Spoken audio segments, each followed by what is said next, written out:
टीकमगढ़ की यही पुकार। नमस्कार भैया, राम राम। हमें राम नरेश और आप देख रहे हैं बुंदेलखंडी न्यूज़। जैसा कि आपको पता है कि बुंदेलखंडी न्यूज़ की चुनावी चौपाल गांव-गांव जा रही है। आज हम लोग आ पहुंचे हैं टीकमगढ़ विधानसभा में। हमारे साथ हैं संजय सीलू यादव, जो समाजवादी पार्टी के प्रत्याशी हो। हम लोग यहाँ पर इनका कलेक्ट्रेट पर जनसंपर्क चल रहा था, यहीं पर हमें भाई साहब मिल गए, तो इनसे हम बातचीत करेंगे। सबसे पहले तो भाई साहब नमस्कार। बहुत बहुत धन्यवाद आपका। क्या चल रहा है भाई साहब, कैसा चल रहा है चुनाव? बढ़िया, एकदम मस्त चल रहा है। और टीकमगढ़ की जनता की जो मांग थी तीसरे मोर्चे की, तीसरा चेहरा चाहिए था जनता को, मिल गया है। और ये चुनाव हम नहीं लड़ रहे हैं, टीकमगढ़ विधानसभा मेरा परिवार है। टीकमगढ़ विधानसभा की जनता लड़ रही है ये चुनाव। क्या लगता है भाई साहब, किससे टक्कर है मेन मुख्य रूप से? आप टक्कर हम किसी से नहीं मान रहे हैं, क्योंकि जिस प्रकार से हमें जन समर्थन मिल रहा है तो बहुत बड़ी लीड से चुनाव जीतेंगे हम। अच्छा, अभी कांग्रेस प्रत्याशी जग्गू दादा हैं और राकेश गिरी भी हैं।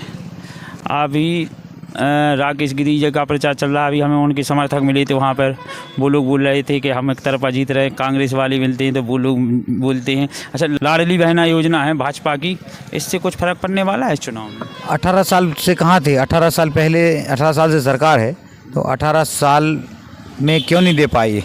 आज ही क्यों दी? क्योंकि इनकी ज़मीन खिसक गई है, चुनाव हार रहे हैं और सभी जगह से हार रहे हैं। तो अभी टमाटर देखे आपने, 200 रुपये का टमाटर बिक गया। तभी उसी समय जब लाडली बहना योजना निकाली, उस समय टमाटर 200 का हो गया, तो जनता की तो खाल खिंच गई। अच्छा, पेट्रोल देखो आप, डीजल देखो, सिलेंडर देखो, खाद देखो, मतलब हर घर में 10,000 रुपये प्रति माह का खर्च एक्स्ट्रा बढ़ गया है। और फिर आप 1200 रुपये दे रहे हैं। 1200 रुपये में क्या होगा? 1200 का तो केवल सिलेंडर भरना है। अच्छा, कांग्रेस समाजवादी पार्टी 80 सीटों पर चुनाव लड़ रही है मध्य प्रदेश में। इसमें क्या लगता है आपको, कितनी सीटें जीत कर आएंगी? लगभग सभी सीटों पर फाइट अच्छी है और ज़्यादा से ज़्यादा सीटें हम जीत कर आएंगे। अच्छा, अगर गठबंधन हो जाता है, जो इंडिया अलायंस है उसके अंदर पहले गठबंधन कांग्रेस और समाजवादी पार्टी के गठबंधन की बात चली, अब क्या कमी रह गई, गठबंधन नहीं हो पाया?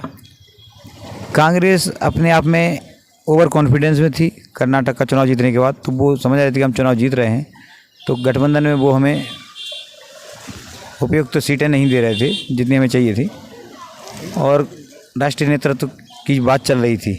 उसके बाद आप देखते हैं कि जब बात चल रही थी तो जैसे ही बात बिगड़ी तो कमलनाथ जी के भी बयान देखे आपने, कितना उल्टा सीधा बोल रहे थे अध्यक्ष जी के लिए, अखिलेश वखिलेश कह रहे थे।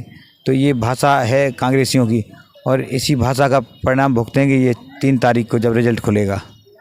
अच्छा, अगर गठबंधन हो जाता तो क्या टीकमगढ़ विधानसभा के रिजल्ट पर कोई फर्क पड़ता? टीकमगढ़ विधानसभा का रिजल्ट, समाजवादी पार्टी एक तरफा चुनाव जीतने जा रही है और भारी बहुमत से जीतने जा रही है।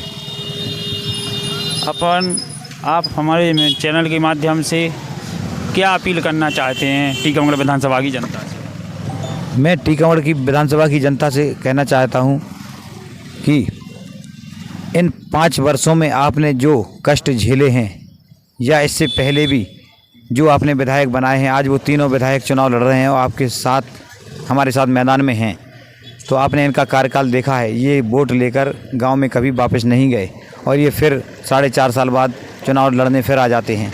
तो अब ऐसे लोगों को जनता वोट नहीं दे रही है। जनता को काम चाहिए, विकास चाहिए। जनता की बर्बादी हो चुकी है, जनता अपना काम नहीं करा पाती है, हर जगह कमीशन लगती है, दलाली लगती है। तो अब जनता ऐसे नेताओं को नकार देगी। अच्छा, के श्रीवास्तव भाजपा के पहले सिटिंग विधायक रहे, फिर उनका एक बार टिकट कट गया, अब वो अलग होकर भारतीय जनता पार्टी से अलग होकर चुनाव लड़ रहे हैं, तो उनसे क्या भाजपा को कितना नुकसान है? अब ये नुकसान और नफ़ा तो 3 तारीख को पता चलेगा, लेकिन उनका भी कार्यकाल जनता ने देखा है। कुछ घटनाएं उन्होंने भी की हैं, यादवों के साथ मारपीट की है और कर्मचारियों के साथ भी मारपीट की है। तहसीलदार से शायद मारपीट की थी और मुकदमा भी चला उन पे। और हरपुरा खिरिया में भी घटना हुई थी एक यादव परिवार के साथ, तो उनका भी कार्यकाल देखा है जनता ने। तो अब जनता को ऐसे नेता नहीं चाहिए। अच्छा, राकेश गिरी का जब नाम आता है तो कहीं ना कहीं एक सुर उठता है भूमाफिया का, तो इस बात में कहाँ तक सच्चाई है? तो ये तो जैसा उन्होंने किया है तो वो आगे जनता बता देगी 3 तारीख को, 17 तारीख को वोट डालकर बताएगी, 3 तारीख को रिजल्ट खुलेगा तो पता चल जाएगा काम किया होगा तो जनता वोट देगी, वो काम नहीं किया तो जनता नकार देगी। जनता को तीसरे चेहरे की ज़रूरत थी और जनता को तीसरा चेहरा मिल गया है और हम चुनाव जीतने जा रहे हैं, भारी बहुमत से जीतेंगे और जनता का आशीर्वाद हमें मिल गया है।